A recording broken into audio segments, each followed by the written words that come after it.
دوستان سلامت شد خدمت همگی، امیدوارم که حالتون خوب باشه. یکی از ویدیوهای اکسپو از خانم پاولو، یکی از دایموندهای ژنس در امریکا، اونو با هم خواهیم دید که موضوعش هم هست چگونه به شکل حرفه‌ای ورودی بگیریم. صحبت خیلی خوبی رو دارن. چون ویدیو طولانی هست من خیلی سریع میرم سراغ ویدیو و امیدوارم که دوستان نهایت استفاده رو ببرن. حتما نوت برداری بکنید. پیشنهاد من خیلی مطالب قوی و خوبی رو دارن میگن.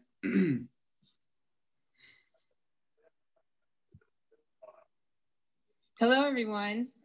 My name is Paula Pritchard and I'd like to welcome you to the master class today on recruiting. And I'm excited to be a part of this. I want to tell you that they are doing an amazing job here in Orlando. کار خیلی بزرگی رو توی اورلندو دارن انجام میدن. تیم ژنس شاید یکم بالا پاین بوده، بعضی وقتا قطع شدید، ولی ارزشش رو داره. I don't know if many of you realize this, but on the open stage downstairs, not only do we get to see you behind your computers, but you might not notice, and maybe you will, there are actually excuse me, people in seats. زمانی که ما داریم برنامه اجرا می‌کنیم از روی تلویزیون کوچیکی که نصب کردیم میتونیم شما رو ببینیم و حتی تصویر کاغذی خیلی از افراد رو به شکل واقعی اونجا درست کردن، به شکل تماشاچی گذاشتن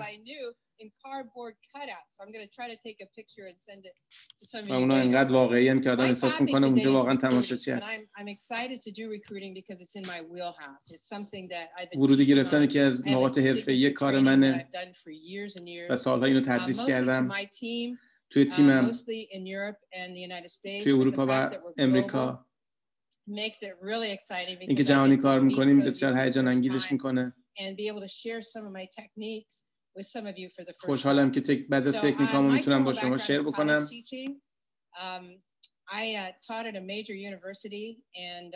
من استاد دانشگاه بودم.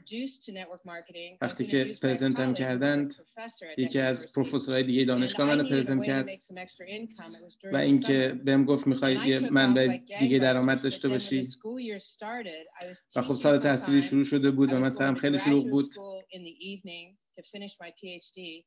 دکترامو بعد تمام میکردم، همزمان تحصیلم میکردم.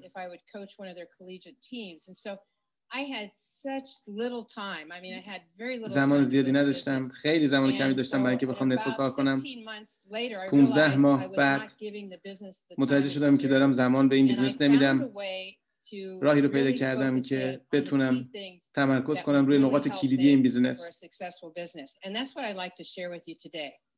خب دوستان، ایشون استاد دانشگاه هستن، بودن و توسط یکی دیگه از استاد دانشگاه‌ها پرزنت شدن و میگه که چون زمانم خیلی کم بود بنابراین روی اصل مطلب اومدم فوکوس کردم. یک معلم هستم، بنابراین دقیقاً میدونم چی رو باید انتخاب کرد و چی رو باید تدریس کرد و چه جوری باید تدریس کرد و خب توصیه‌هاشو با هم میشنویم. So anyway, my topic is recruit like a pro.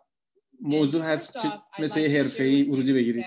When I was analyzing the business, when I was frustrated because it wasn't growing, I came to the realization that when I talked to some of the most successful people, it seemed like they were really good at two things, and I call it the highest paid skills.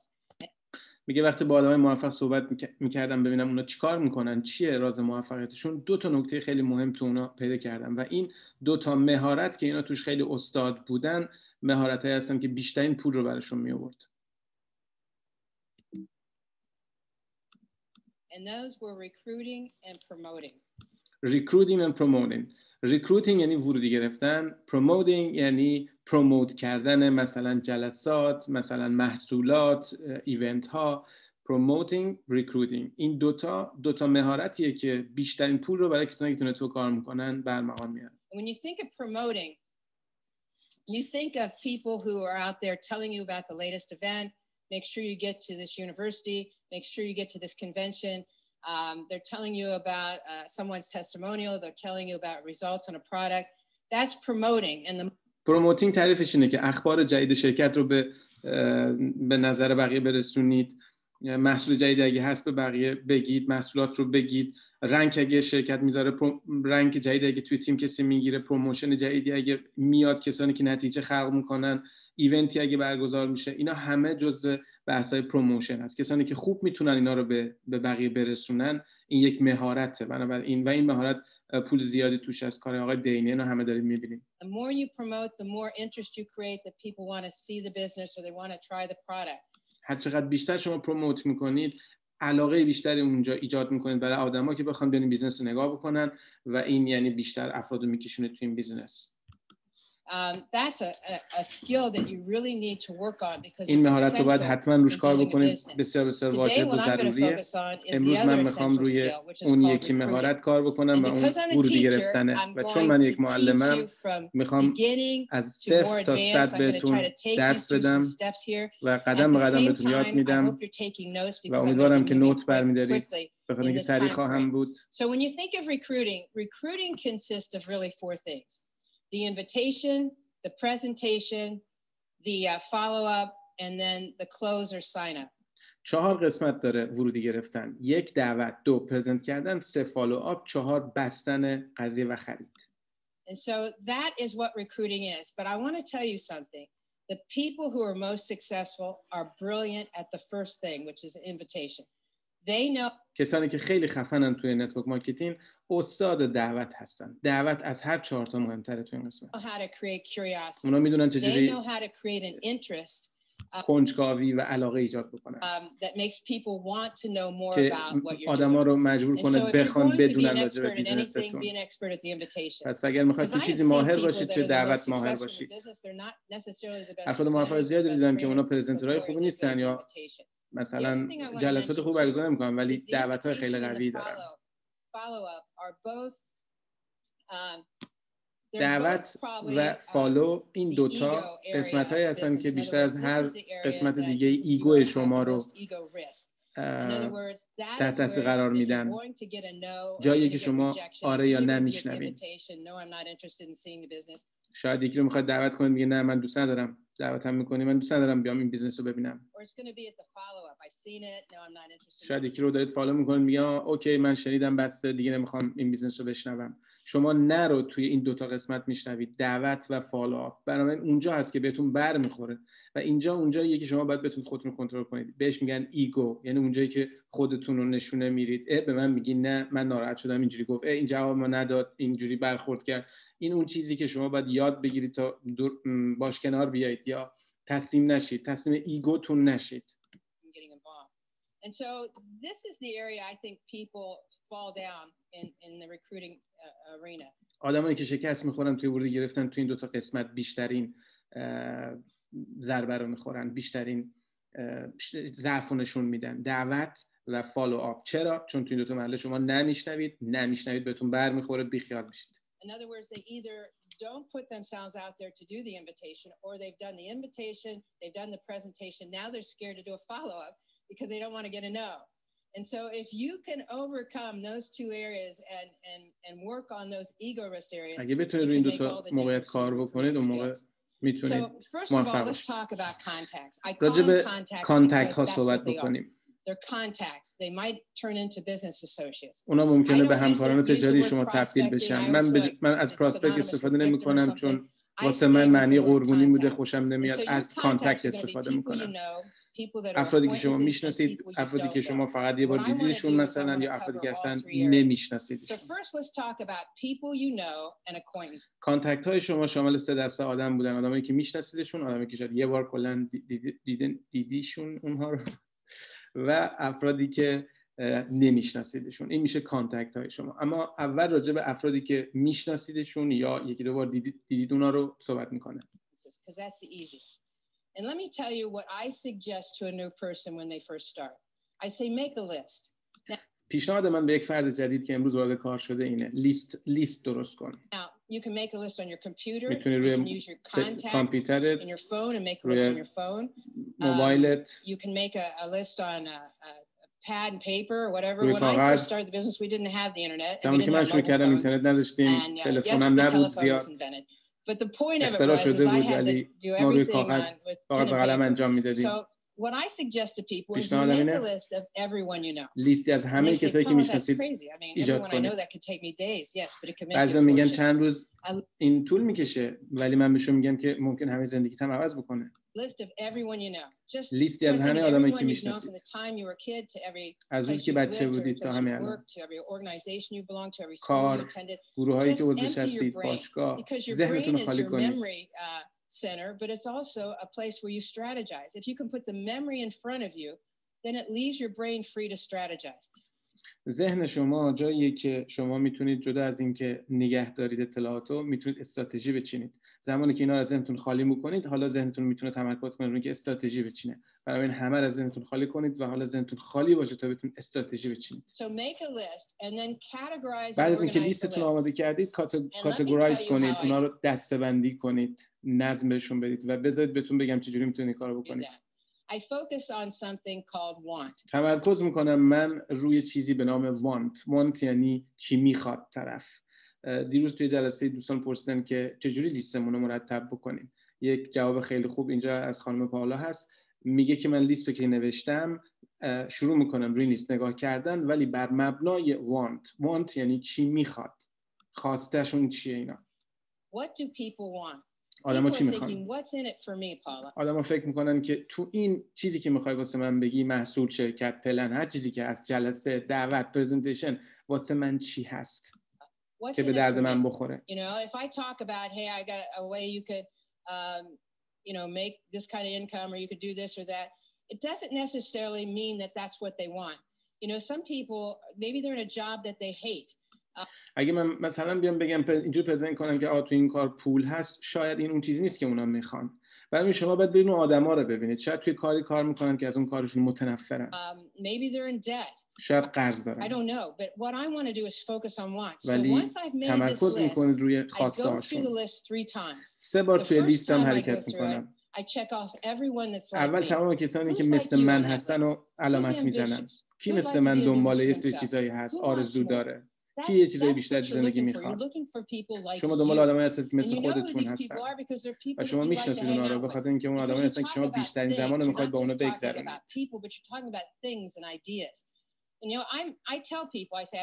من با آدما میگم که من دنبال کسی هم که آرزو داره، مثبت، واقعا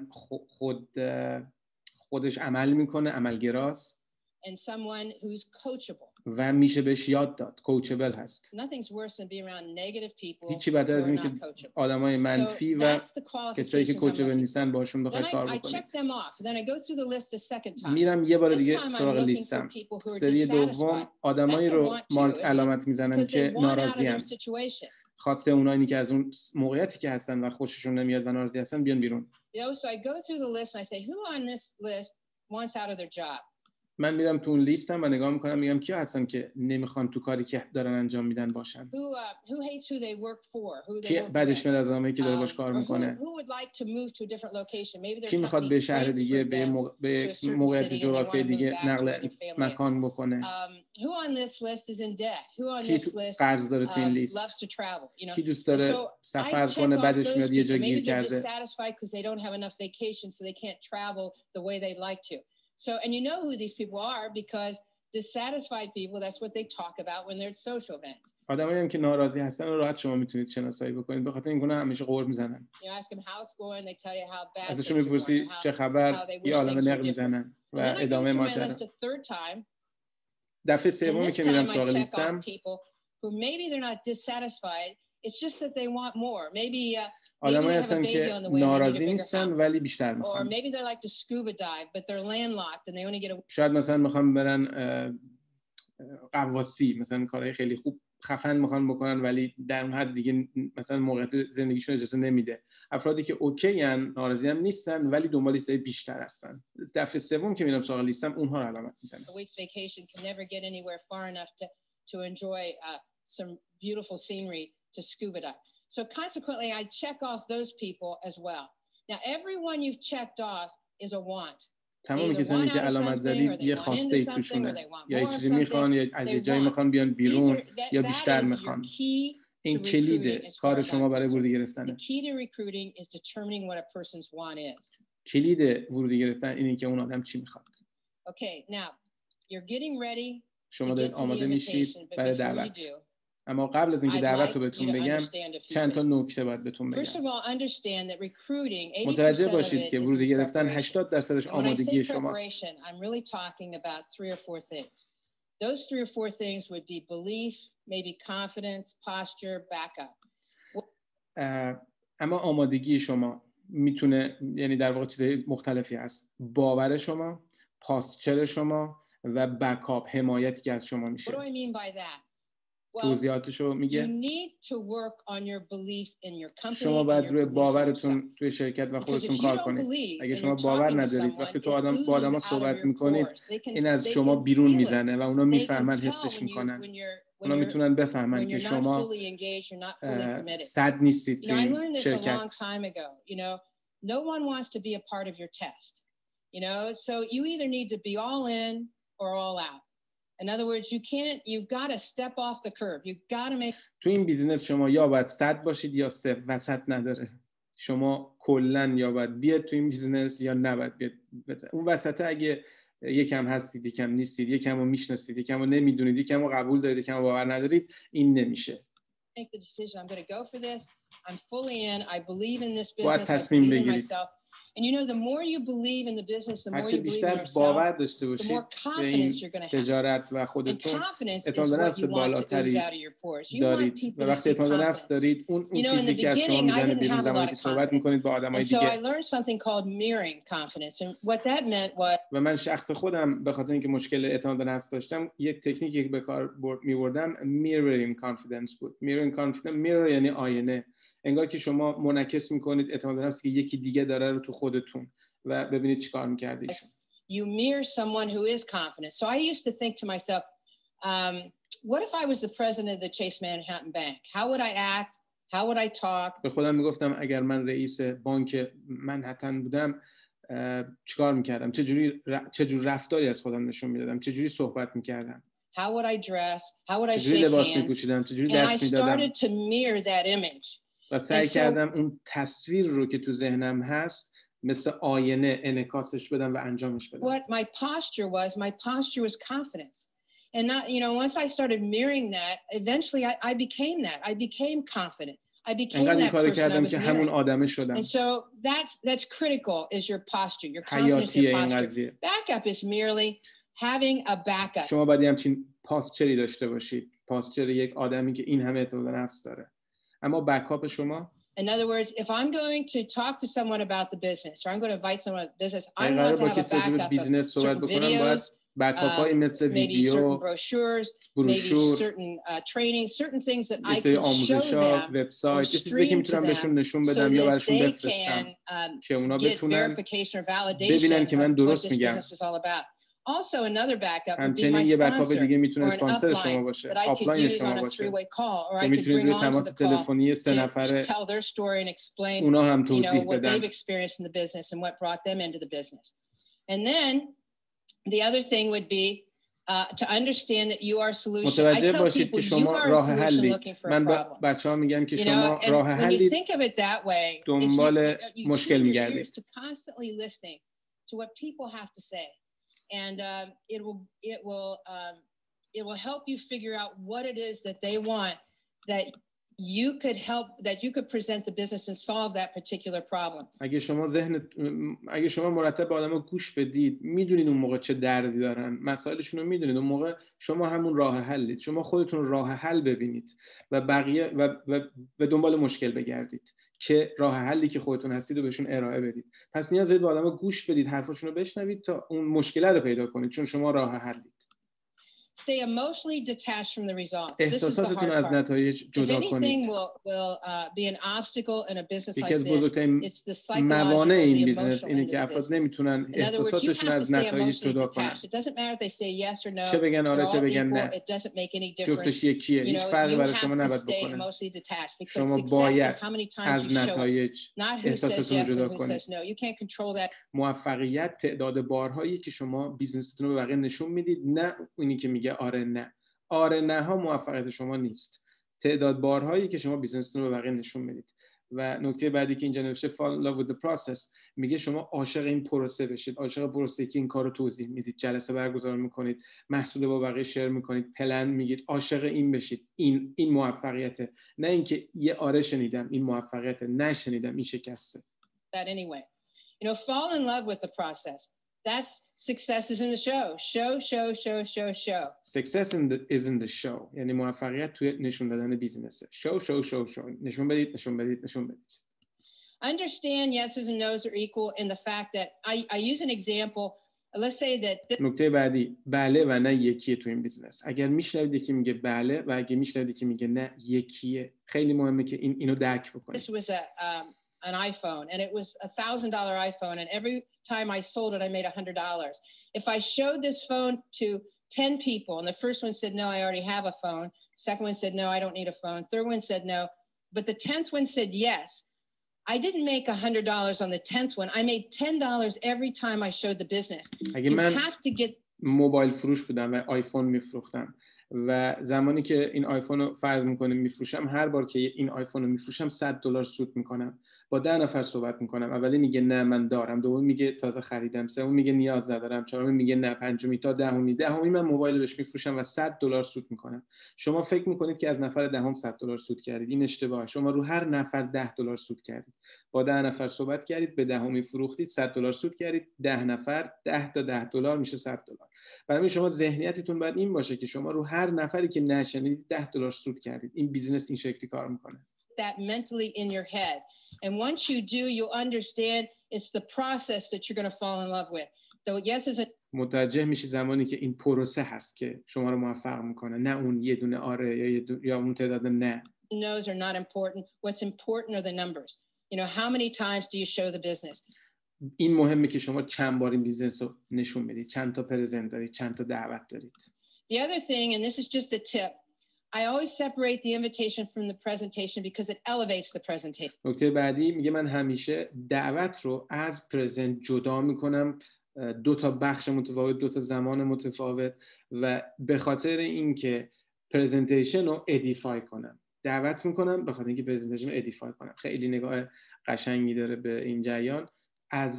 از دعوت برای الیویت کردن، یعنی بالا بردن سطح یا لول پرزنتیشن استفاده میکنه. In other words, if I invite someone to see the business, I set up a time to show it because it's that important that they have uninterrupted time to hear it. و منظورش هم اینه که اگر قراره به کسی رو پرزنت کنم، یک زمان باید ست بکنم باش که اون زمان مخصوص این کار باشه، نه سر صدایی باشه، نه تلفنی باشه، نه کار دیگه بکنه. و بابت اینکه اینجوری باشه من دعوت میکنم. پس دعوت بابت اینکه یک زمانی رو تو جدا کنی بدون هیچ گونه مثلا مزاحمتی فلان. All right. So let's talk first about people you know. When I invited people I know, I have 3 different approaches that I use. The direct approach, an indirect approach, direct approach، روش مستقیم، indirect approach، روش غیر مستقیم، product approach، روش محصولی. Product approach. So you might take notes on this because I'm going to move quick. The direct approach means I know what their want is. That's the best one. I'm coming straight at them. The indirect approach. Direct approach، روش مستقیم، من میدونم اینا خواستشون چیه. Is I'm really talking about someone else hoping to get them interested. Indirect approach، من راجع به آدم دیگه صحبت میکنم ولی امیدوارم که اینو خودشو بگیرم توی بیزنس. And the product approach has to do with purely product. روش product approach هم فقط راجع به product صحبت میکنم. So let me start with the direct approach. The direct approach has 4 steps to it. I call it the intro, the want, the lock-in, the close. When I در رابطه با direct approach یا approach مستقیم 4 قسمت داره: intro, want, lock in و close. I first started to realize that recruiting was that critical to success and that was the highest paid skill to learn. I used to go around to some of the most successful people and I would record them on their different invitations. And I had a notebook full of invitations. And I'd be memorizing. And then I realized there was nothing duplicatable about that. And you know, this is a business of duplication, which means it not only has to be duplicatable, but it has to be teachable. زمانی که من شروع کردم و فهمیدم که دعوت چقدر مهمه و یکی از مهارتایی که بیشترین پول رو میشه ازش در آورد، رفتم آدمای موفق رو مینوشتم چجوری دعوت میکنن، یه دفتر پر از این نحوه دعوت ها داشتم ولی دوپلیکیتبل نبود، قابل تکثیر نبود. I want to teach something that, you know, I want to teach my front line to teach their front line how to teach their people how to recruit. So به بچه‌هام چیزی رو درس بدم که اونا بتونن به بچه‌هاشون درس بدن که به بچه‌هاشون آموزش بدن که چجوری ورودی بگیرن. It has to be duplicatable. It has to be قابل تکثیر باشه، ساده باشه. The other thing I needed in this direct approach is I worked all day. I went to grad school at night. Sometimes I only had 30 minutes to make a call. I needed to be on and off the phone in 3 minutes. And this is the way I did it. و به خاطر اینکه من خیلی شلوغ بودم بعضی وقتا فقط 3-4 دقیقه وقت داشتم تا یه کاری رو انجام بدم و تموم کنم. 3 دقیقه میتونستم گوشیم روشن کنم، یه دعوت بکنم، خاموش کنم، چون بعد میرفتم سر کلاس و اینا و این کاری که میکردم. Let me show you how it works. The intro was merely I call someone, say, hey, this is Paula. I've only got a minute. I've got to be somewhere. I've got to be in an appointment. Intro قسمت اول یعنی مقدمه. زنگ می‌زدم، من پاولا هستم. خیلی عجله دارم، باید سریع برم یه جایی. این میشه مقدمه. The reason I say that is because I don't want them to ask me questions. Now, I didn't try to fake excitement or anything because دلیل اینکه اینجوری میگفتم به خاطر اینکه نمیخواستم به اونا زمان بدم که از من سوال بپرسن و از طرفی هیجان و فیک یک هیجان فیک رو نمیخواستم نشون بدم. You know, I just wanted to be straightforward and I've got to be somewhere. Therefore, they probably won't ask me questions. And if they do, I can revert back to the fact I've got to be somewhere. So that was the intro. This is Paula. Listen, I've got to be somewhere, but I called you for a reason. من پاولا هستم. من سریع باید برم ولی دلیلی بود با تماس گرفتم، چیزی بود که می‌خواستم بگم. این میشه اینترو. That's the intro. The one is you told me a while back you wanted whatever it is. قسمت دوم want قسمت خواسته. شما از قبل میدونید که دنبال چی بود. فلانی یادم من گفتی که دنبال این میگردی، حالا هر چی که بوده، دنبال این میگردی چجوری سفر کنی، دنبال یک درآمد جدید میگردی، دنبال این که از اون شغلی که داری بیای بیرون، فلان فلانی یادم اینجوری گفتی، جدی بودی یا همینجوری گفتی. این نکته خیلی مهمه که دقیقاً این جمله رو بگید. این جمله قسمت سوم یا لاک این هست. You wanted to get out of your job or you wanted a new house or you wanted a new car or you wanted to get out of debt. You told me a while back whatever it was. That's the want. Then I go to the lock-in. This is key. Were you serious or were you just kidding around? Were you serious or just kidding around? این میگه نقش کلیدی داره. آیا جدی بودی که گفتی دنبال یه کار دیگه میگردی یا اینکه پروندی همینجوری یا شوخی میکردی یا همینجوری حرف زدی؟ آیا جدی بود یا نه؟ این به خاطر اینکه آدم‌ها دوست ندارن خودشونو در واقع نقص کنند، میگن نه جدی بودم و این نقش کلیدی داره برای کار شما. People don't like to contradict themselves. So 9 times out of 10 they'll say I'm serious if they said it before that they wanted this. And then I say, listen, I think, not I'm sure, I think I might have a way to help you get it. I can't. و بعد من بهشون میگم که ببین من فکر میکنم، مطمئن نیستم، اینم نقش کلیدی داره، من فکر میکنم راه حلی داشته باشم برات یا یه ایده‌ای داشته باشم برات، مطمئن نیستم، شاید این ایده به درد نخوره. Can't go into it now. When do you have some uninterrupted time we could talk? الان وقتش ندارم که بخوایم راجع بهش صحبت بکنیم، ولی کی زمان داری که راجع بهش صحبت بکنیم. این دعوت. I want to run an idea past you. I want to run an idea past you. میخوام یه ایده ای رو به نظر تو برسونم، یعنی ایده رو با تو در میون بذارم تو هم بدونیش. That's it. That's the whole invitation. این تمام دعوته. You know, uninterrupted time means no kids, no phones, no dogs, no. Uninterrupted time یعنی زمانی که مزاحمت کسی نشه بابت اون پرزن، یعنی بچه اونجا نباشه، نمیدونم سر صدا نباشه، حیوان خونگی نباشه، فلان. So television, nothing. You know, just they're going to set aside quiet time. And of course, run an idea past you is such a relaxed statement. It doesn't sound. وقتی بهش میگی میخوام یه ایده رو در جریان یه ایده‌ای بذارمت، دقیقاً معنی انگلیسیش میشه شما رو در جریان یه ایده‌ای بذارم، حالا میتونید همین رو هر جوری راحتی بگید. میگه این جمله ریلکسیه، جمله فشار روش نیست، استرس رو این جمله نیست، طرف حس راحتی داره. Doesn't sound aggressive at all. And so this was what I used. I just exchange the want depending on the person. فقط اون وان تو عوض میکنه. پس مقدمه من پاولا هستم، به زنگ زدم باید برم ولی به زنگ زدم چیزی بهت بگم، تمام. وانت به من گفتی دنبال یه کاری میگردی که یه منبع درآمد دیگه باشه، این میشه وانتش، از فرد دیگه فرق میکنه. لاک این یعنی قفلش میکنی. ببینم شوخی میکردی، جدی بودی یا همینجوری چیزی گفتی یا شوخی کردی.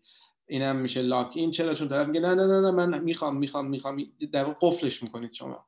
و آخرم که شاید یه ایده دارم که میخوام در میون بذارم، شاید به درد بخوره، شایدم نه. الان نمیتونیم صحبت بکنیم که وقت داری یه زمانی رو بذاریم راجع به این ایده صحبت بکنیم. اینم میشه قسمت آخر. Then I had the indirect approach. اما گزینه بعد indirect approach یعنی اپروچ یا دعوت غیر مستقیم. This I used for people I knew that lived in areas that were long distance. یا آدمایی که تو جای دیگه زندگی می‌کردن، من اینو برای اونها به کار می‌بردم. For example, and I used the same intro, but the key was who do you know? Let me give you an example. مقدمه همون بود، اینترو همون بود، ولی کلمه کلیدی یا عبارت کلیدی تو این جمله است که who do you know؟ کیو میشناسی؟ کیو میشناسی یک عبارت کلیدی هست تو این نوع دعوت. Let's say that they lived in another country. The world's flat now. When I started, long distance was 50 miles away. But میگه دنیا امروز خیلی نزدیک شده و زمانی که من شروع کردم نتورکو 50 کیلومتر اون طرفتر، 50 مایل اون طرفتر خیلی مسافت بود. You know, now the world's flat, so it can be any distance. Let's say they lived in Chicago. I call and say, "Hey, this is Paula. Hey, how you doing? We need to catch up sometime. I've only got a minute though. I called you for a reason." And this is تماس میگیرم، یه نفر تو شیکاگو مثلا جای دوریه، من دقیقاً اینترو همونه. من زمان زیادی ندارم، فقط یه دقیقه وقت دارم، فقط زنگ چیز سریع بگم باید برم. این میشه اون نکته کلیدی که تو اینترو هست. What I'd say. I'm looking to expand a business in Chicago. I'm looking to expand a business to Chicago. من دنبال میگردم که یه بیزنسی رو به شیکاگو بستش بدم. Who do you know in there? I thought you might know someone who might be interested in a business of their own. گفتم شاید کسی رو بشناسی که علاقه‌مند باشه به اینکه بیزنسی از خودش رو اونجا استارت بزنه. من از اون به شکل غیر مستقیم دارم دعوت میکنم. It could mean an extra, and I throw out an income range. You know, it might be an extra 2 to 4,000 a month, or 3 to 5, depending on what I think is not too much, not too low to not have interest, but not too high to be unbelievable. و یک رنج درآمدی رو مشخص میکنم. میگم کاری که در این حد میتونه درآمد داشته باشه. نه خیلی زیاد میگم، نه خیلی کم میگم که اصلا علاقه نداشته باشه. من یه بیزنس رو دارم توی شیکاگو گسترش میدم که ما 70 دلار میتونه درآمد داشته باشه. خب طرف هیچ کس نمیخواد بیاد این بیزنس رو، علاقه نداره. 70 دلار عددی نیست. ولی عدد نه پایین میگید نه میلیون دلار میگید که طرف در واقع خیلی میلیون دلاری صحبت میکنن. این کار اشتباهیه. یک رنج منطقی رو باید بگید. And then I say, who do you know? And what's interesting about that is who do you know is an open-ended question that requires a name. و ازش میپرسم که who do you know؟ کیو میشناسی؟ و میگه این سوال خیلی مهمه، چون این سوال پاسخش یک اسمه. بعضی وقتا میگه کسی رو میشناسی یا نه؟ این سوال اشتباهیه، چون طرف میگه آره نه. آره نه وقتی جواب سوالتون رو به درد نمیخوره. who do you know یعنی کیو میشناسی؟ دنبال اسم میگردی و اون ذهنش میره دنبال اسم. خیلی وقتا ممکنه بگه که if I say, do you know anyone, that's a closed end, and they could just say no, yes or no. And so I say, who do you know? And you would be amazed how many times they say, well, I'm not sure I know anybody, but I might be interested. What's it all about? میگه خیلی وقتا شما سورپرایز میشید از اینکه طرف جواب میده اینکه والا کسی رو نمیشناسم ولی چی هست، من خودم هستم. میگه این یه جور جواب خیلی سورپرایز میشید از اینکه تعداد بالایی از این جواب میشنوید. Then I go right into the same close that I was doing before, which is, when do you have some uninterrupted time we could talk? و بلافاصله بعد این میرم میگم اوکی که یه زمانی رو داری که هیچ مزاحمتی نباشه، ما بتونیم راجع به ایده صحبت بکنیم. یه ایده رو میخوام با در میون بذارم. Because if you remember, the intro was, I've only got a minute. So, you know, nothing aggravates me more than when people call and the minute they get you on the phone, it's like they want to tell you everything all in one swoop. And they don't realize what a bad impression that leaves. هیچی بدتر از این نیست که شما یه نفر رو اون زمانی که دعوت میکنید کارتون هم براشون بگید. هیچ چیزی بدتر از این نیست. و این جمله‌ای که این خانم دایموند میگه. بنابراین کسانی که دعوت و توضیحات کار و همه چی رو با همونجا زنگ میزنن به بالاسریشون بیا صحبت کن. این اتفاق واسه من زیاد افتاده که آره داریم صحبت میکنیم بیا همین الان کارو براش بگو. هیچ چیزی بدتر از این به کارتون لطمه نمیزنه که همون لحظه‌ای که دارید دعوت میکنید همون موقع هم کارتون رو براشون بخواید بگید. So that's the indirect. As far as the product, very similar. Only with the product, if I have someone who is a really good customer and I might tell them, reconfirming what a great product this is. In fact, it's in high demand. I've got more business than I can handle. In fact, I'm looking to expand my business. And at which point I says, who do you know that could use some serious income? Who do you know that could use some extra income? Who's the sharpest person you know?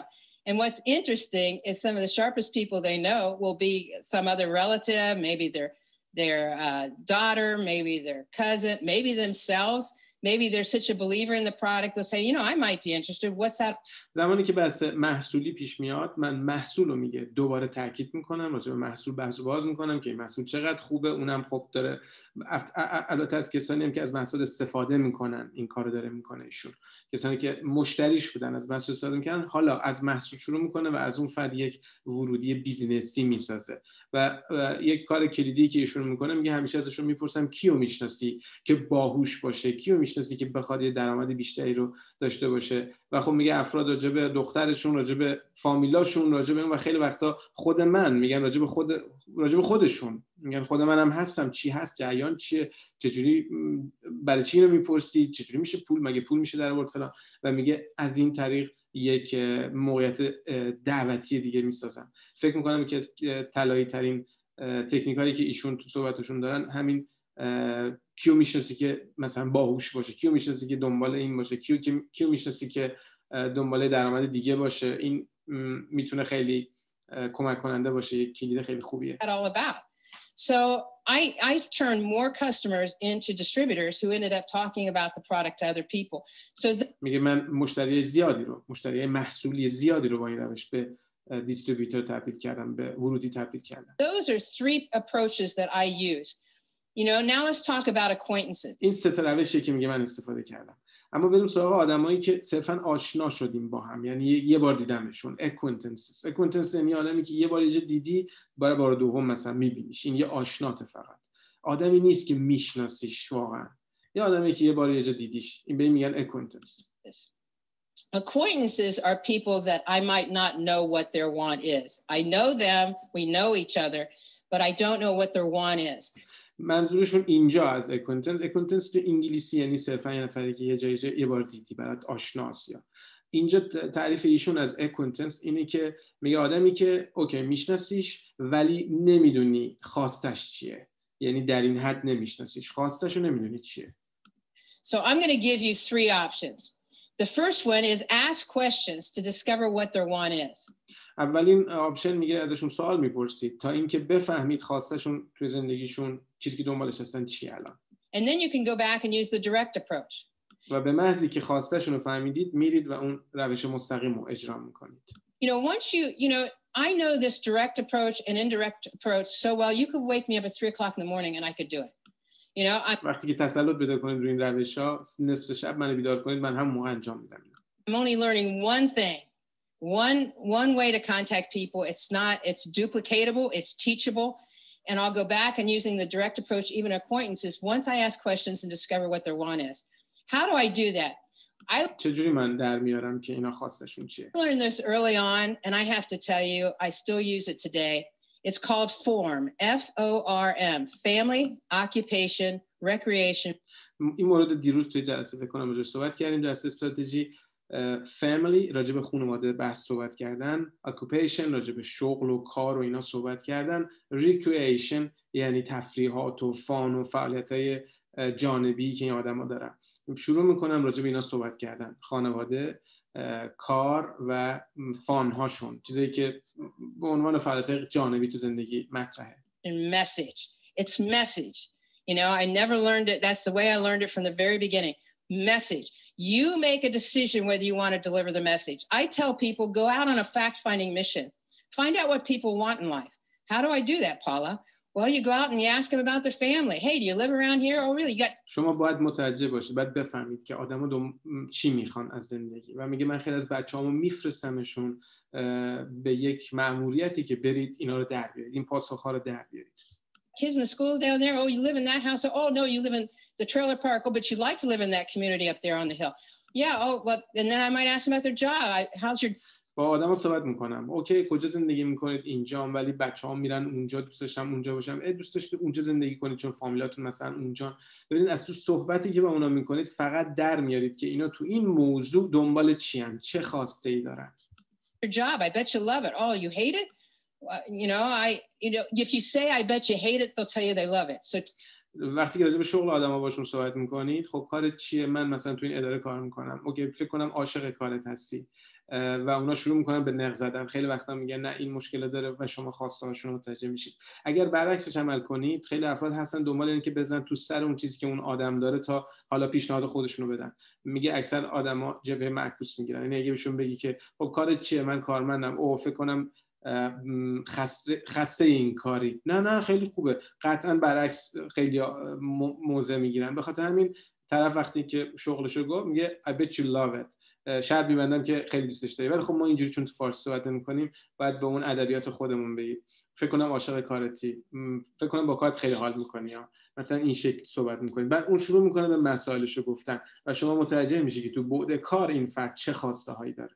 Tell them I bet you love it and they'll tell you what's wrong with it. اگه به آدما بگید که شرط می‌بندم عاشق کارت هستی، اونا بهتون میگن که مشکلات اون کار چیه. And we get to recreation. What do you like to do for fun? They say, well, I really like. بعد ازشون میپرسی خب برای تفریح چیکارا داری انجام میدی؟ چیکار می‌کنی؟ To fish. Really? What kind of boat do you have? Oh, you. میگه که من میرم ماهیگیری یا ماهیگیری دوست دارم. بعد ازش میپرسی که خب چه قایقی داری؟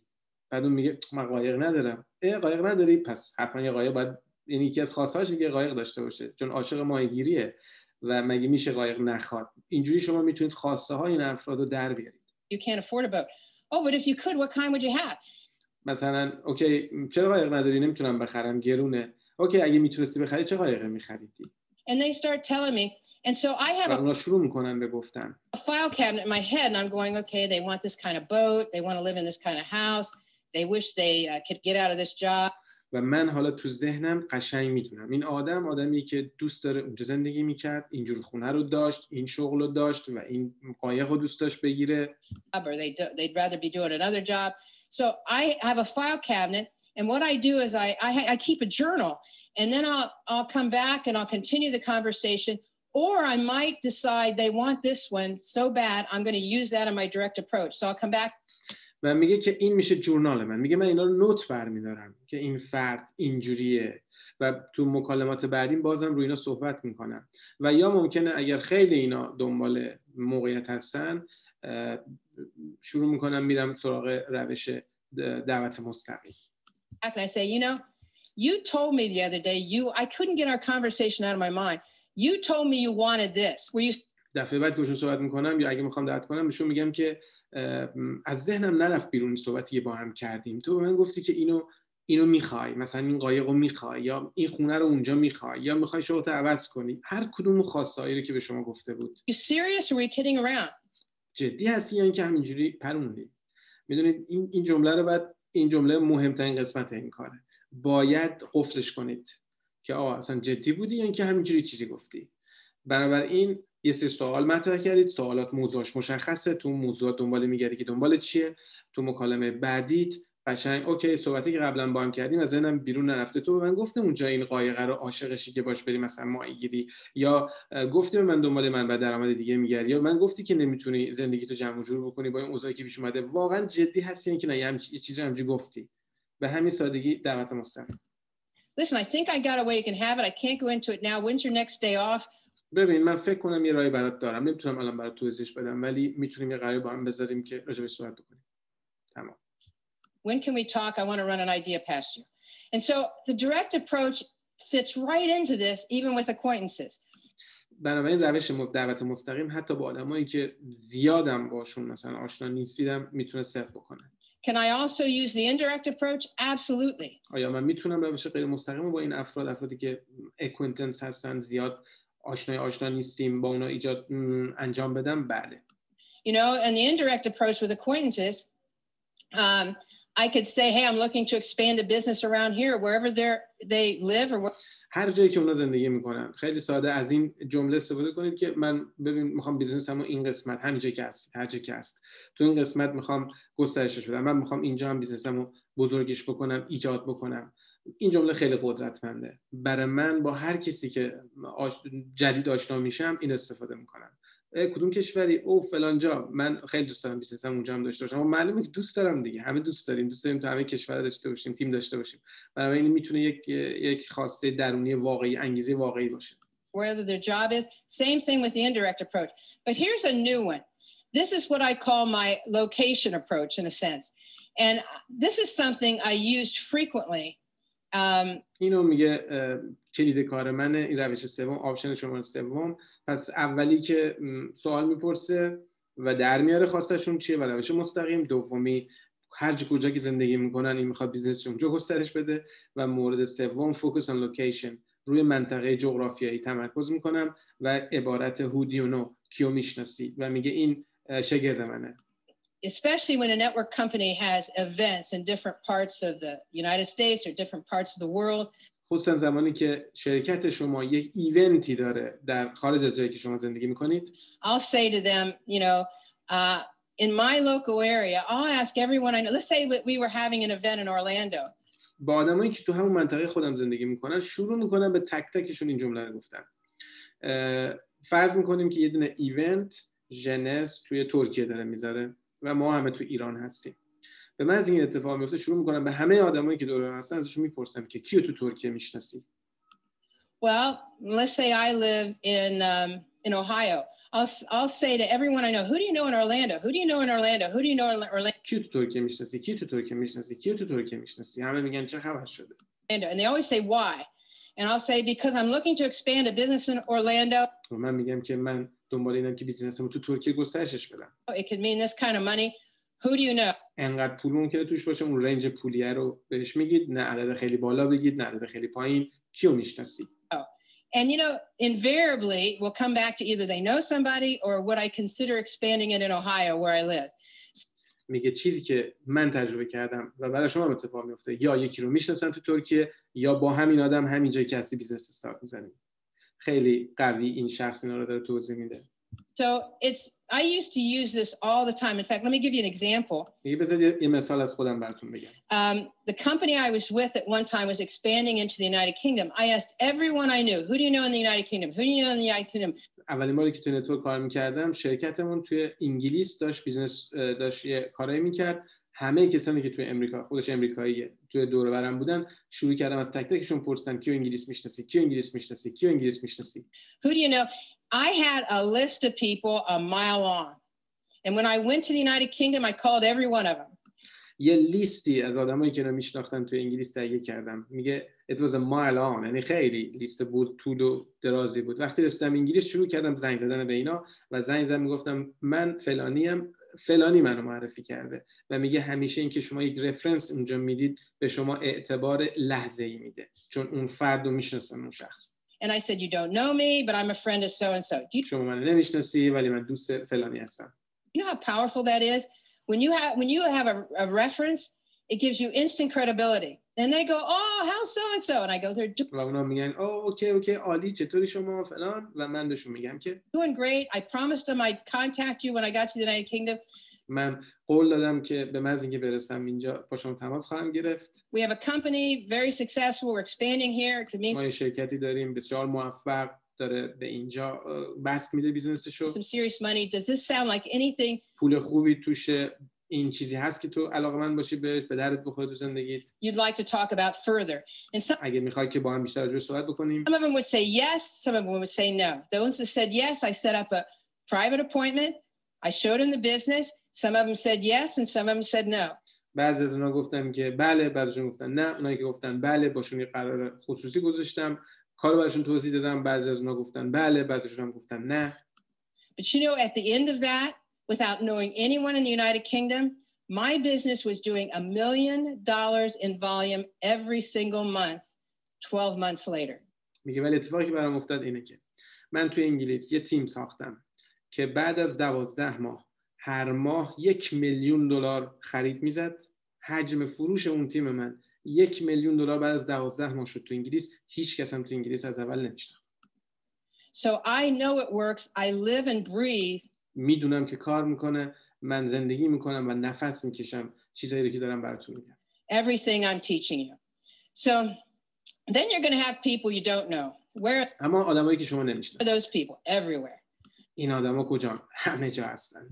They're in the bank line, they're at the توی motor بانک، vehicle license place, توی they're at the ترانسپورتیشن، grocery store. They're توی also on social سوپرمارکت، media. They're in سوشال میدیا، توی ادارات. social media. They're people that you might strike. Maybe you're part of a certain group. Maybe it's a group that rides horses. Maybe it's a group that's fans of a certain football club. شما شاید توی گروهایی هستید که اسب‌سواری میکنن، گروهایی که شاید طرفدارای فوتبالیستن. Maybe you belong to a group, and what you're trying to do is move people you don't know to acquaintances. کاری که شما میکنید توی این گروهایی که هیچ کسی نمیشناسید، آدما رو انتقالشون میدید از اینجایی که نمیشناسید به acquaintances، به آدمایی که حالا یه کوچولو میشناسید. تنها کاری که باید بکنید اینا رو انتقالشون میدید به این قسمت. چجوری میتونید این کارو بکنید؟ So you strike up conversations with these people. باشون مکالمات ایجاد میکنید. And the idea is to move them to an acquaintance. And you know, you do that by asking questions. و این کارو با پرسیدن سوال انجام میدید. You know, so you know, what you're trying to do is focus on commonalities. تمرکزتون روی نقاط اشتراک هست. Oh, you live here. Oh, you have kids that are in the same school district. Oh, we have, you know, we've been تو اونجا زندگی میکنی، مثلا شاید پدرت تو شما اونجا زندگی کرده.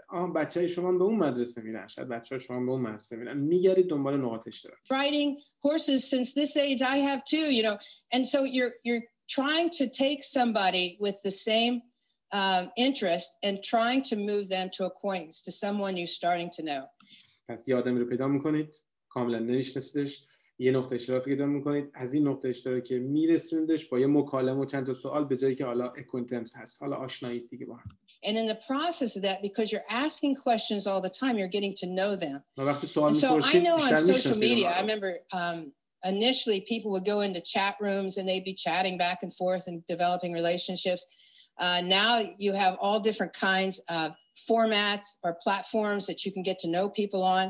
I also know that you can also put out teasers, you know, looking to expand a business, or you can put out teasers and boost those, you know, on social media.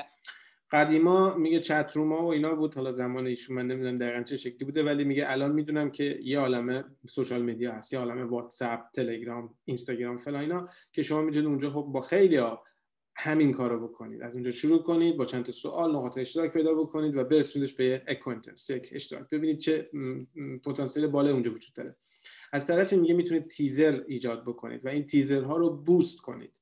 یعنی بیاید از اینستاگرام استفاده کنید یا از فیسبوک استفاده کنید و اینها رو کاری کنید که افراد زیادی رو ببینن. حالا تو این تیزرها میتونه حالت تبلیغاتی میتونه باشه. Social media has just changed everything. I mean, it's really made the world flat, and it's really given you the opportunity. و تو اون تیزر تبلیغاتی هم یه عبارتی گفت خیلی قشنگ بود، میگه از این میتونی استفاده کنی که من میخوام بیزنسمو به این منطقه گسترش بدم، من میخوام بیزنسمو تو این لول گسترش بدم، من میخوام بیزنسمو تو این زمینه گسترش بدم. میتونی از این استفاده کنی. At the same time, maybe you want to focus in building in a certain country, and so you put. شاید اصلا بخواید تمرکزتون رو بذارید روی اینکه روی کشور جدیدی تیم بسازید. این اتفاق تو جنس هم بارها یعنی افتاده و ما میدونیم. شاید بخواد توی ترکیه تیم بسازید، شاید بخواد توی کشورهای مثلا عراق، توی کشورهای خلیج، توی این کشورهایی که جدیداً توی میدل ایست باب شده بخواد تیم بسازید. اون موقع است که تمرکز میکنید توی گروه‌های اونها، توی جوامع اونها، توی سوشال میدیایی که اونها توش هستن. به این ترتیب میتونید این کارو بکنید. Put yourself in a place where you can meet people from that different country, and then بعد خودتون رو تو موقعیتی بذارید که حالا با این آدما برخورد میکنید، چه آنلاین چه غیر آنلاین. You can start up conversations. که فقط بتونید یه مکالمه رو باشون شروع بکنید. This is one thing I always teach. Never invite someone to see the business at the same time that you're collecting information. یک نکته که من به همه درس میدم، به هیچ وجه کسی رو همزمان که دعوتش میکنید، همون زمانی که دارید اطلاعات ازش میگید همون زمان دعوتش نکنید. So if I'm doing form FOR and I'm not delivering the message, I'm doing FOR, I'm going to deliver the message later. And so I'm going to be talking to someone about their family, their occupation, what do they do for fun, what's their recreation. I'm going to come back later, maybe the next day, and say, بنابراین من اطلاعاتو میگیرم، خانواده، کار، تفریحات، ولی بعداً برمیگردم. You know, I couldn't get our conversation out of my mind.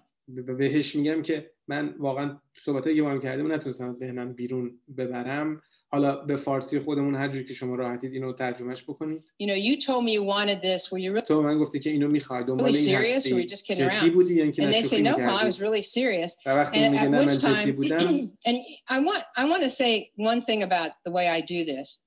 I'm trying to eliminate skepticism. And by eliminating skepticism, you best do that by focusing on what people want. میگه شما اون بحث تموم شد، میگه شما براتون مهم باید باشه که شک رو از بین ببرید. شما اسکپتیسیزم یعنی شک، تردید، و بهترین راه برای اینکه این از بین ببرید اینه که تمرکز کنید اون چیزی که اونا میخوان. اون چیزی که اونا میخوان اگر تمرکز کنید روش، اسکپتیسیزم you eliminate اسکپتیسیزم، یعنی شما شک و تردید و دودلی اینا رو از بین میبرید به شرطی که تمرکز کنید اون چیزی که اونا میخوان. They know they brought it up to me. I probably wouldn't have been mentioning that I might have a solution had they not brought that up to me. اگه اونا اون موضوع به من نگفته بودن که دنبال چی ان، خواستشون چیه، که من این راه حل ارائه نمیدادم هیچ وقت. So it removes the skepticism. بنابراین این شک و دودلی و تردید از بین میبره که طرف‌ها شک کنه این از کجا اینا رو میگه، اصلا برای چی میگه، نیتش چیه. اون موضوع میگه، اون خواسته رو میگه و من به اون راه حلی رو بهش میگم. From everything.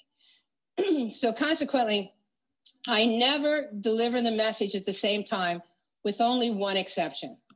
فقط یک استثناء هست، زمانی که من همون جایی که دارم اطلاعات میگیرم از فرد ممکنه پرزنتش بکنم. فقط یک استثناء است، وگرنه به هیچ از این کار انجام نمیدم و اون استثناء زمانی است که ممکنه دیگه اون فرد رو نبینمش. If I'm in a place where I'm meeting someone and we probably گفتم پرزنتیشن، دعوت. we'll never meet again. Maybe I'm at the license bureau and I'm getting a license. I'm sitting next to someone. We strike up a conversation. I might deliver the message then, but I'll take a pause. مثلا میگه یه جا رفتم برای گواهینامه‌ام، یه نفر اونجا اتفاقی تو صف میبینم، صحبت یکم میره جلو و دیگه ممکنه این فردا نبینمش اگه از اونجا تموم شه بره. بنابراین اونجا هست که من پیامو بهش میدم، یعنی بحث دعوت و پیشنهاد و اینا رو میدم. Pause. In other words, I'll collect the information, I'll take a pause, and then I'll say exactly what they think. And that would be, you know, I'll say to them, I know this sounds crazy. من اونجا حرفاشو شنیدم، یه پاز ایجاد میکنم و بعد میگم و بعد چیز رو بهش میگم که دقیقاً اون داره فکر میکنه. اون چی فکر میکنه؟ اون میگه که اگه من الان بهش پیشنهاد کار بدم، میگه این شک میکنه دیگه، یه حسی داره. میگه من همین رو بهش میگم همین الان. بهش میگم که ببین من میدونم این یه مقداری عجیب غریبه که اینو الان من بهت بگم. But are you serious when you say you want out of that job? Are you serious when you say you're looking for an opportunity?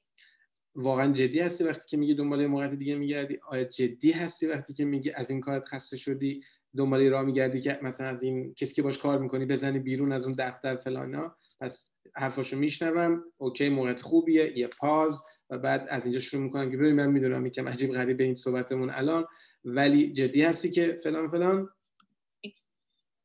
And they say yes and say this is not the time, but I'm expanding a business. بهش میگم که اگه جدی هستی الان که وقتش نیست، نمیتونیم با هم صحبت بکنیم، ولی من بیزنسمو دارم گسترش میدم. I might have something you may be interested in. یه چیزی کاری که من دارم انجام میدم ممکنه، دوستان این ممکنه خیلی مهمه. ممکنه به دردت بخوره، ممکنه هم نه. بنابراین بهش نگید این کار 100% میتره کنی، تو اصلا بی‌نظیره، اینا همه منفیه.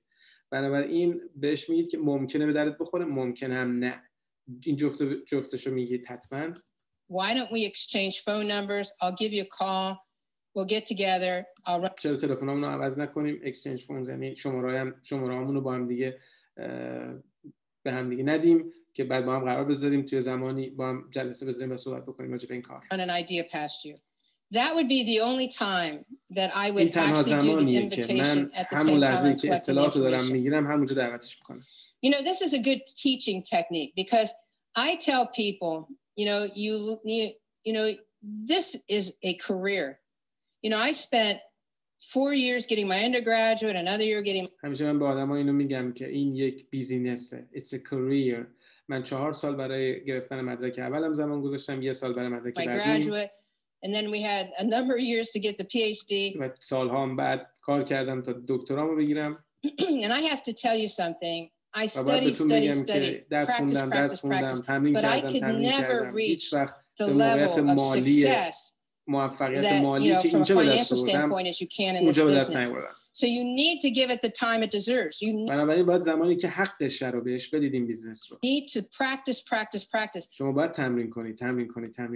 I tell people go out and talk to people and practice FOR. You cannot. من به بچه‌هام یک وظیفه میدم. میگم برید بیرون با آدما صحبت بکنید. FOR رو. F یعنی راجع به خانواده family، O occupation راجع به شغلشون، R recreation یعنی راجع به تفریحاتشون. برید با آدما راجع به اینا صحبت بکنید بدون هیچ گونه پس زمینه. Not deliver the message. I don't care if they say I'm looking for a network business. In fact, I'm looking for one that's in youth enhancement products. You can't mention the business. میگه و حتی حق ندارید راجع به بیزنستون با اون صحبت بکنید. حتی اگه طرف میگه من دنبال محصولات آنتی ایجینگ جنس هستم، هم میگه حق ندارید باشون صحبت بکنید. شما فقط اطلاعات میگیرید. You can't. And what's so great about that is they go out and they're relaxed and they strike up conversations because they're not pressuring themselves to have to do an invitation at that moment. و این باعث میشه که اونا برن اونجا و کانورسیشن مکالمه داشته باشن و پرشر این که قرار دعوت کنن رو ندارن. حالا اصلا دعوت حق نداری بکنی، فقط باید صحبت کنی. حالا راحتن صحبت میکنن با آدما و این تکلیفی که میگه من به بچه‌ها میدم. All they're doing is collecting information. I call it going on a fact-finding mission. Fact-finding mission میگه که میفرستمشون برای اینکه اطلاعات جمع بکنن و فقط همین.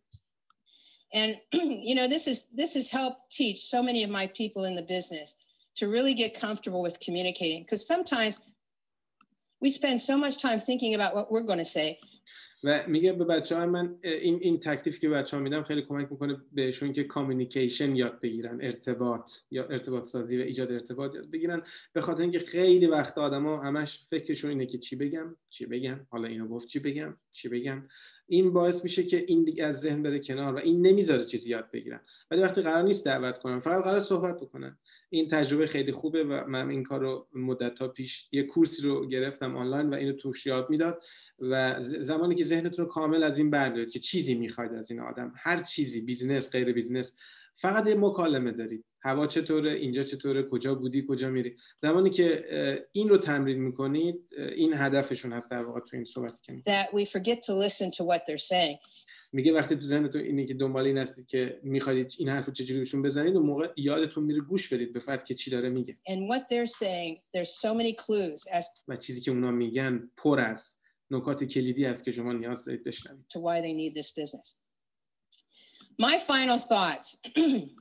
Understand that the way you invite someone to see the business is their first training. نکته کلیدی اول، آخرین نکاتو داره میگه. این جلسه امروز میاد طولانی میشه ولی مجبوریم تمام کنیم. اینو بدونید که زمانی که شما یکی رو دعوت میکنید، اولین جلسه آموزششون هست. So it's important that you leave a good impression. بنابراین یک تاثیر مثبت بذارید روشون. It's important that you are not pushy, that you're not aggressive.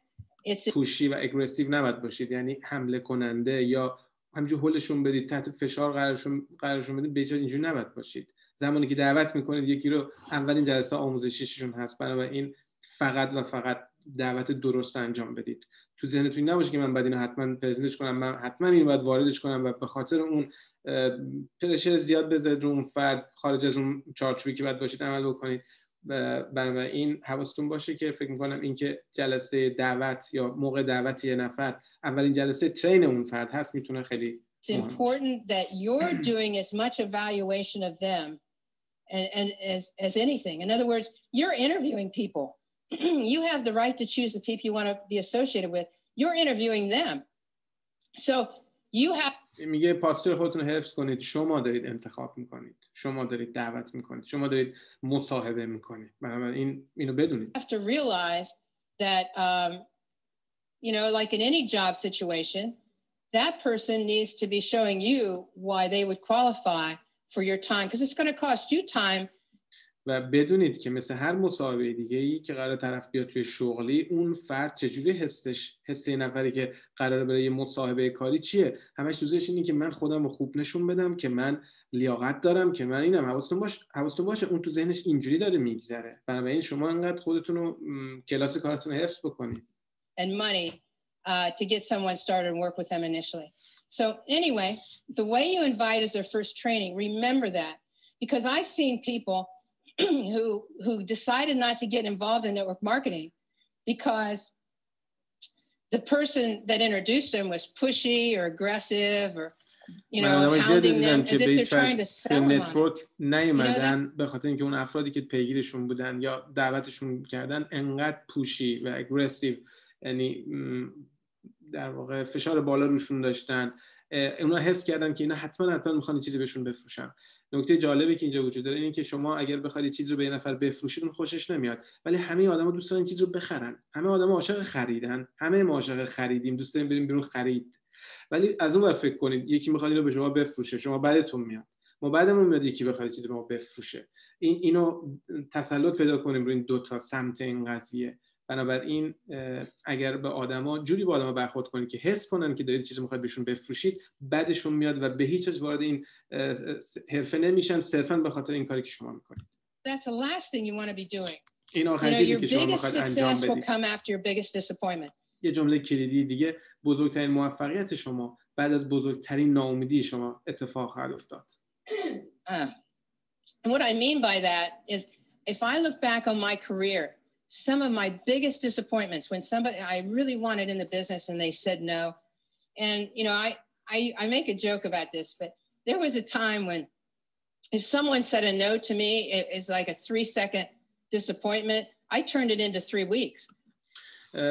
این جمله خیلی مهم بود. یه موقع دید تو کار همه چیز انگار هیچ کار نمیکنه. بارها و بارها این پیش اومده. بعد از اون موفقیت بزرگ ایجاد شده. این تجربه که ایشون هم میگه یه موقع یه نفر به شما میگه نه. یک ناامیدی 3 ثانیه‌ای، اوکی نه، میریم بعدی. 3 ثانیه. اوکی ناراحت شدم ولی میرم بعدی. اینو میگه تمدیدش نکنید تو 3 هفته کاری بعدش. 3 هفته کار نمیکنه طرف، بعدش تکون نمیخوره، به هیچ کی زنگ نمیزنه، هیچ جلسه ای نمیاد، تلفن رو بر نمیداره، حال حرف زدن نداره، به خاطر اون 3 ثانیه. میگه اون 3 ثانیه رو تو 3 هفته گسترشش ندید. I mean, I wouldn't approach anyone for another 3 weeks. I was letting my emotion interfere with my building of the business. Instead of turning it into a 3-second disappointment like it deserved. In other words, 1, 2, 3, next. 1, 2, 3, next. Something that you need to work on. یه چیزی که باید روش کار بکنید. یه نشنیدن، یه اتفاق ناگوار، 1 2 3 تمام، بعدی. و همینقدر، بیشتر از این مستحق وقت گذاشتن نیست. You've got to separate the emotional part of it. شما باید بخش احساسیشو جدا کنید از پروسه کاریتون. طرف پروسه کاریشو کنسل میکنه، چرا؟ به خاطر این پروسه احساسی. این بخش احساسی رو جدا کنید. And that people say no to the business. They're not saying no to you. They're saying no to the business. تو بیزینس I think about that when a Girl Scout shows up and wants to sell me Girl Scout cookies. Some I'll buy and they come back again. Maybe I won't, but I'm not saying no to the Girl Scout. I'm saying no to the cookies. You have to separate that. Understand, amateurs convince. We have a saying that professionals sort, amateurs convince. Professionals sort, amateurs convince. این یه ضرب مسئله انگلیسی هست، جمله خیلی این معنیش اینه که آدمای آماتور سعی میکنن آدما رو قانع کنن، اما پروفشنال ها انتخاب میکنن، جدا میکنن. یه فرد پروفشنال، افراد پروفشنال تو نتورک مارکتینگ دنبال بله هایی میگردن که دردشون میخوره، اما آدمای آماتور یا آماتور دنبال میگردن که این نفر تو رو خدا حالا بیاد تو این بیزنس، حالا تو رو خدا هم نه، هر جور شده قانعش کنن این بیاد تو این بیزنس، ولی آدم حرفه‌ای اینجوری نیستن. The last thing you want to do is convince and coax someone to get in the business, because if you have to convince and coax them, you're going to have to convince and coax them into doing something, and that's the last thing you want to be doing in this business. این آخرین چیزی که شما میخواید انجام بدید. اگه قراره یه نفر رو کوک، یعنی پختن، یعنی انقدر قانعش کنید بپذیدش، گرمش کنید فلان، این تا آره رو بگه، میگه این دوباره قدم بعد دوباره این کارو بکنید، قدم بعد دوباره این کارو بکنید. انتخاب بکنید. آدمای حرفه‌ای سورت یعنی انتخاب کردن و اون آدمایی که با اون بلای واقعی رو انتخاب میکنن و با اونا کار میکنن. Business. So please don't coax. If anything, they should be trying to convince you to pick them. اگه قراره کسی این وسط کسی رو قانع بکنه، اونا هستن که شما رو باید قانع بکنن که انتخابشون بکنید. Make rejection your friend.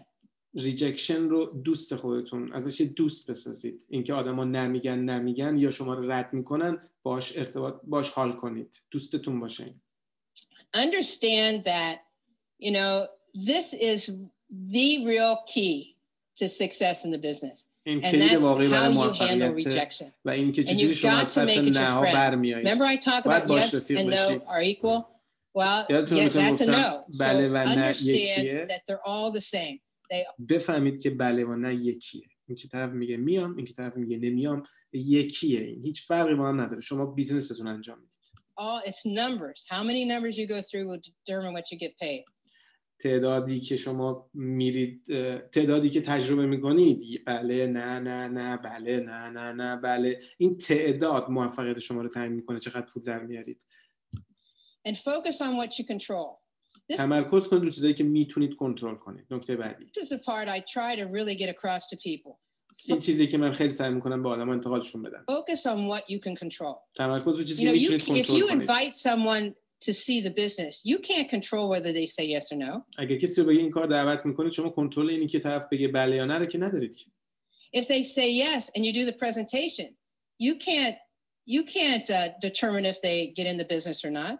اگه اونا میگن بله میان تو کار، شما بازم نمیتونید کنترل کنید که اینا تو این بیزنس میرن جلو نمیرن جلو. And even if they get in the business, you have no control over whether they do something. و حتی اگه بیان تو این کار، شما کنترل رو اینکه کاری انجام بدن یا ندن ندارید. But you spend 90% of your time worrying about things you can't control. و نتیجه این میشه که شما 90% زمانتون رو دارید صرف میکنید روی کنترل چیزایی که اصلا دست شما نیست. نگران چیزایی هستید که حتی تحت کنترل شما نیست. You know what you can control in this business? میدونید چی رو میتونید تو این بیزنس کنترل کنید؟ How many people you talk to. تعداد افرادی که باشون صحبت میکنید. That's it. That's all you control. تنها چیزی که میتونید کنترل کنید اینه. حالا خیلی وقتا ما نگران اینیم، صحبتامون، تلفنامون، جلساتمون، اینجوری بود، اونجوری بود. حالا بهش فکر کنید که چقدر اینا کنترل شماست.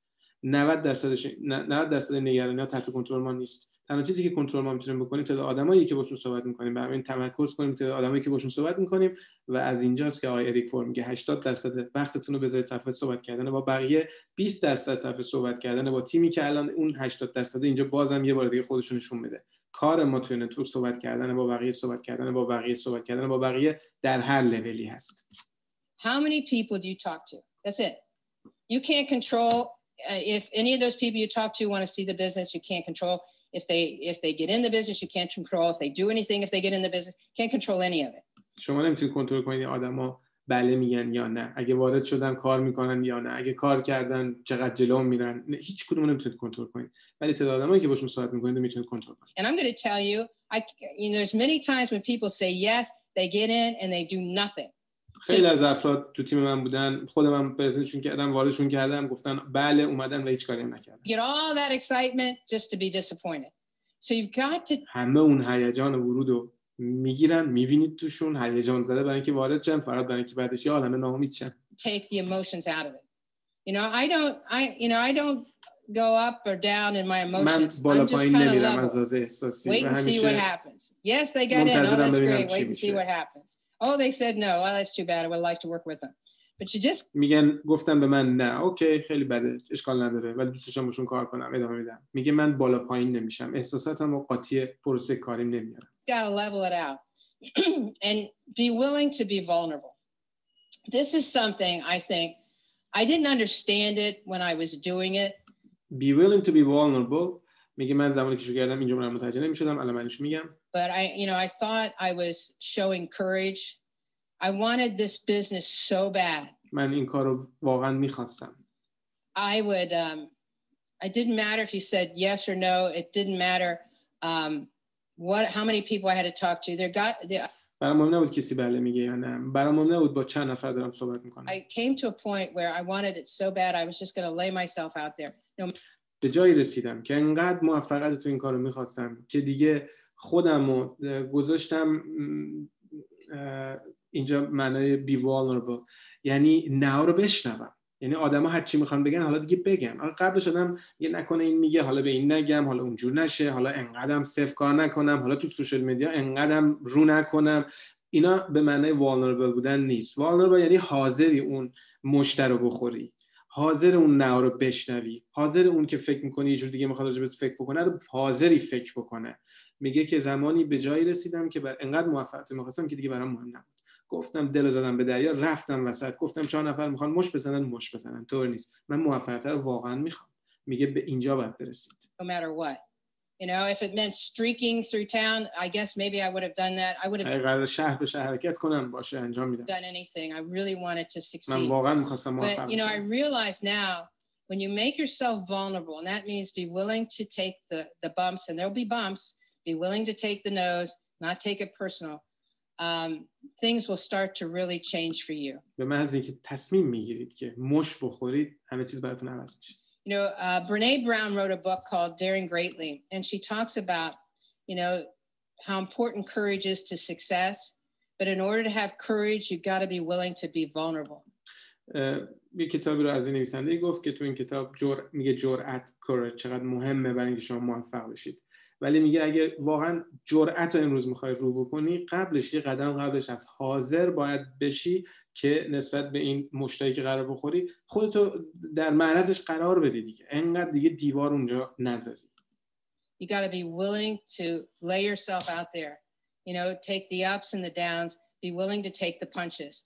And you know, if I can say anything to all of you out there watching is if you can just, you know, make the decision, step off the curb, crack. اگه بخوام یه چیزی بهتون بگم شما که دارید گوش میدید اینه که تصمیم بگیرید و بلند شید از اونجایی که هستید. The egg, make a no turning back decision. تصمیم بگیرید که برگشت نداشته باشه. And then say I'm in this for the long haul. And you have to understand when I started network marketing wasn't that popular. و به خودتون بگید که من واقعا اینو میخوام برای بازه طولانی مدتی این کار بکنم. من نتورک رو شروع کردم که توش باشم. میگه زمانی که من شروع کردم نتورک مارکتینگ اینجوری نبود. Now it's like an accepted profession. الان یک شغل مورد پذیرش واقع شده هست نتورک مارکتینگ. But at that time I really had to have tough skin. ولی اون روزا من باید خیلی پوست کلوف می بودم. I had to put on my as I call it my psychological armor. من اون موقع باید زره psychological روانیمو میزدم برای اینکه روانمو به هم میریختن آدما، چون این کار مورد قبول نبود. That you know I used to think to myself mentally, bullets can't penetrate this armor, neither can arrows, neither can nose. و به خودم میگفتم که گلوله تو این سپر، تو این لباس، تو این زره نمیتونه بره، تیری که با کمان شلیک میکنن نمیتونه بره و همچنین نها هم نمیتونه تو این زره رخنه بکنه. And I would go out there and I just put myself out there. And you know what? میرفتم بیرون و خودم رو در معرض تیرها قرار میدادم. You know, I did it anyway. And you know, we talk about pushing through the fear. You know, people think that sometimes that having courage to do a business like this means a lack of fear, and it isn't. You know, what it is خیلی وقت آدما فکر میکنن که اگه این بیزنس رو میخواد انجام بدید باید جرأت داشته باشید، باید مثلا ترس به خودتون راه ندید. میگه اینجوری نیست. شما میرید میترسید ولی انجام میدید. شما با همون احساس ترسی که میکنید اقدام میکنید و میگه منم همینطور، منم میترسیدم ولی بازم انجام میدادم. پس علیرغم وجود ترس شما کاری که باید انجام بدید انجام میدید. این نیست که شما نمیترسید. And that's what I did. I felt the fear. I did it anyway because it's something I never had to do before. And in the process I grew as a person. و من تو این پروسه به عنوان یک شخص رشد I کردم. grew a fantastic business. یک بیزنس بزرگ ایجاد کردم. And I know all of you can do the و same. میدونم که همتون So I want to wish you the best. Thank you so much for tuning in today. And we'll see you at the top. میبینمتون تو تاپ. اوکی دوستان، مرسی که تا این لحظه بودید. امیدوارم که این برنامه مورد توجهتون واقع شده باشه. حتما یک بار دیگه ببینید، نوت بردارید، چون یکی از بهترین هایی بود که تا امروز من تو این زمینه دیده بودم. وقتتون بخیر. بای بای.